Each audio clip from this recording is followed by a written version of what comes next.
अस्सलामुअलैकुम दोस्तों, उम्मीद है आप सब खैरियत से होंगे। Welcome to cassette touch. जैसा कि आप जानते हैं कि पाकिस्तान मिलिट्री इंजीनियरिंग सर्विसेज में 1500 प्लस के करीब जॉब्स अनाउंस की गई हैं, जिनमें ग्रेड 1 से 7 तक की जॉब्स अनाउंस की गई हैं।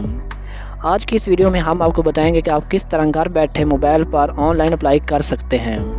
आपसे गुजारिश है कि आप मिलिट्री इंजीनियरिंग सर्विसेज की जानिब से दिए गए ऐड को अच्छी तरह पढ़ लें कि आप किस पोस्ट के लिए एलिजिबल हैं, और आपको बताते चलें कि आप सिर्फ यहाँ पर एक पोस्ट के लिए ही अप्लाई कर सकते हैं।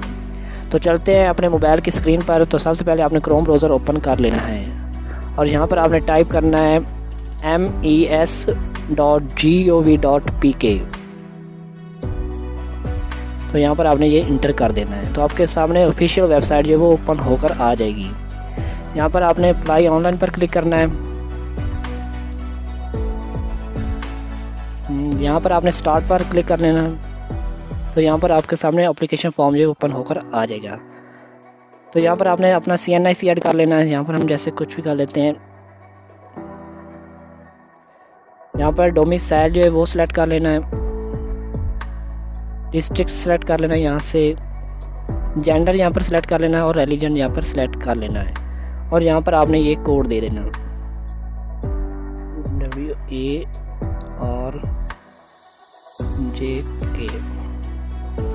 तो आपने नेक्स्ट पर चले जाना है। ठीक है, जैसे आप नेक्स्ट पर चले जाएंगे तो यहाँ पर आएगा पोस्ट अप्लाइड फॉर। आप किस पोस्ट के लिए अप्लाई करना चाहते हैं। जैसे हम यहाँ पर कोई भी सिलेक्ट कर लेते हैं।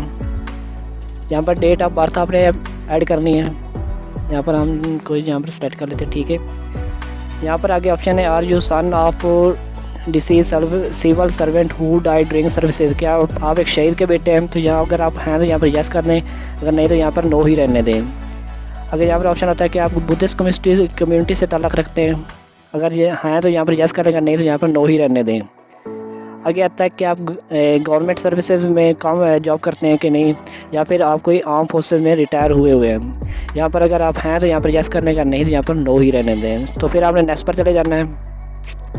जैसे आप नेक्स्ट पर चले जाएंगे तो यहाँ पर आ जाएगा आपके पास ऑप्शन हो कि यहाँ पर आपने अपलोड पिक्चर करनी है। ठीक है, तो हम यहाँ पर अपलोड पिक्चर करते हैं।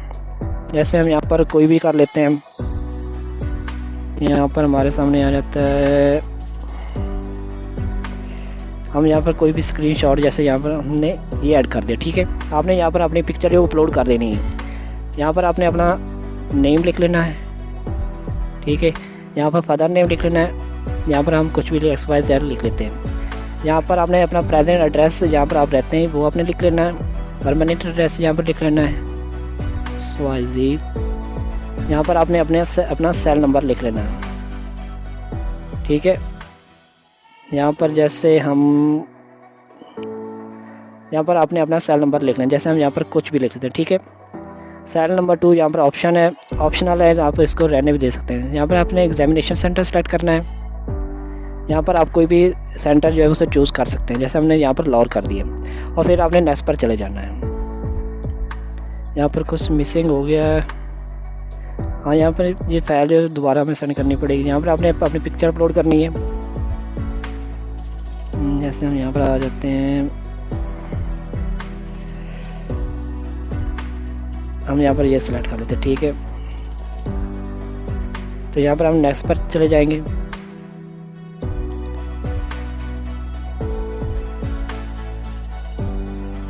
यहाँ पर ये थोड़ा सा वेट करना पड़ेगा। यहाँ पर ये अपलोड हो रही है। ठीक है, तो अब हम नेक्स्ट पर चले जाएंगे। जैसे आप नेक्स्ट पर चले जाएंगे तो यहाँ पर आपने जो भी पोस्ट जो सिलेक्ट की है यहाँ पर ऊपर आ गई हो required qualification and experience for charge hand E&M GDE 2। हमने यहाँ पर इस पोस्ट के लिए अप्लाई किया है। तो इस पोस्ट के लिए क्वालिफिकेशन जो है वो यहाँ पर बताई जा रही है। मैट्रिक आपकी होनी चाहिए, मिनिमम आपके पास 1 ईयर कोर्स होना चाहिए इलेक्ट्रिकल या फिर मैकेनिकल का किसी भी टेक्निकल ट्रेनिंग इंस्टीट्यूट से, या फिर आपके पास 3 ईयर एक्सपीरियंस होना चाहिए सिमिलर जॉब वापडा में या फिर इलेक्ट्रिक सप्लाई कंपनी में या फिर किसी भी गवर्नमेंट या सेमी गवर्नमेंट ऑर्गेनाइजेशन में। ठीक है, तो यहाँ पर आपने मैट्रिक जो है वो इसके लिए मस्त है। तो आपने ये सेलेक्ट कर लिया। आपने यहाँ पर ऑब्टेन्ड मार्क्स जो हैं वो यहाँ पर सेलेक्ट कर देने हैं। जैसे हम यहाँ पर कुछ कर लेते हैं, टोटल मार्क्स आपने यहाँ पर ऐड करने हैं। यहाँ पर आपने अपना बोर्ड सेलेक्ट करना है। जैसे मैं यहाँ पर फैसलाबाद कर लेता हूँ। जैसे आगे हमारे पास सेकंड मिनिमम 1 ईयर कोर्स तो आपने वो यहाँ पर सेलेक्ट कर लेना है। हम यहाँ पर उसे टेक्निकल ट्रेड के सेंटर में रहते हैं, यहाँ पर आपने वो अपना कोर्स लिख लेना, ठीक है, और किस इंस्टीट्यूट से किया है वो आपने यहाँ पर ऐड कर लेना। जैसे हम यहाँ पर फैसलाबाद इंटर कर लेते हैं, ठीक है। फिर आपने नेक्स्ट पर चले जाना है। जैसे ही आप नेक्स्ट पर चले जाएंगे तो आपके सामने एक्सपीरियंस के डिटेल यहाँ पर आपने ऐड करनी है, ठीक है, कि आपकी अपॉइंटमेंट है, जो आपके पास जो एक्सपीरियंस है वो आपके पास टाइटल, आप जहाँ आपकी पोजीशन वहाँ पर क्या थी। जैसे हम यहाँ पर क्लार्क ही कर लेते हैं, आपकी पोजीशन क्लार्क मान लें अगर ये थी। यहाँ पर आपने ऑर्गेनाइजेशन का नाम लिखना है जहाँ से आपने एक्सपीरियंस लिया है, ठीक है। SYZ हम लिख लेते हैं। फ्रॉम आपने कब ज्वाइन किया उस ऑर्गेनाइजेशन को, यहाँ पर आप वो ऐड करेंगे। हमने ये ऐड कर लिया, जैसे कितने अरसे तक आप वहाँ पर काम करते रहे, तो हम यहाँ पर कर लेते हैं, ठीक है। तो हमने ये कर लिया, ठीक है। और वहाँ पर यहाँ पर आपने एक्सपीरियंस ऐड कर देना है। अगर इसके अलावा भी आपके पास कोई भी एक्सपीरियंस है तो यहाँ पर आप नीचे ऐड के ऑप्शन पर क्लिक करके एक्सपीरियंस को ऐड कर सकते हैं। फिर आपने नेक्स्ट पर चले जाना है। तो यहाँ पर ये आपकी एप्लीकेशन जो है उसकी वो फॉर्म आ गया, ठीक है। तो आपने सारी इन्फॉर्मेशन जो केयरफुली यहाँ पर ऐड कर देनी है। फिर आपने सबमिट पर क्लिक कर देना है। जैसे ही आप सबमिट पर क्लिक करेंगे तो यहाँ पर आपके पास रोल नंबर जो है वो जनरेट हो जाएगा। यूर रोल नंबर इज़, तो आपने यहाँ इसको कॉपी कर लेना, ठीक है। कॉपी जैसे आप करेंगे तो आपने प्रिंट चालान फॉर्म जो प्रिंट करने के लिए आपने यहाँ पर क्लिक करना है।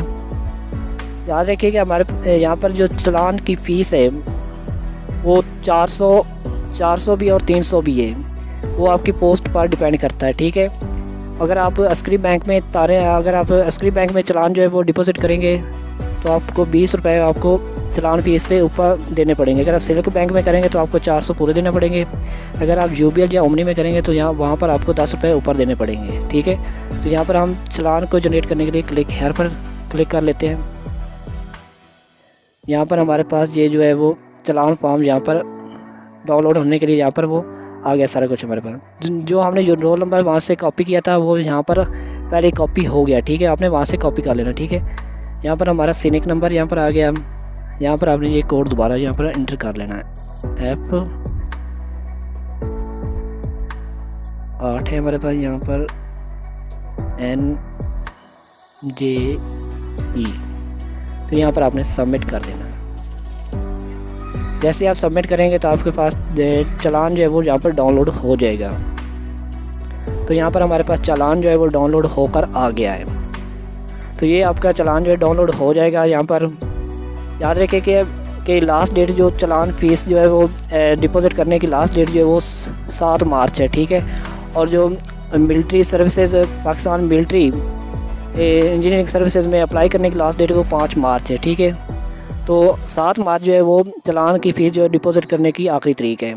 तो यहाँ पर आप किसी बैंक में यहाँ पर डिपॉजिट करा सकते हैं। सिल्क बैंक है, यहाँ पर UBL ओमनी है, अस्करी बैंक है, तो आप इनमें से किसी भी बैंक में यहाँ पर जमा करवा सकते हैं। आप यहाँ पर ये याद रखिएगा कि जैसे ही आप एप्लीकेशन फॉर्म जो है फिल कर लेंगे और चालान फीस डिपॉजिट करा लेंगे तो आपकी जो एप्लीकेशन वो सबमिट हो जाएगी। आपने कोई डॉक्यूमेंट्स वगैरह कहीं भी सेंड नहीं करने, ठीक है।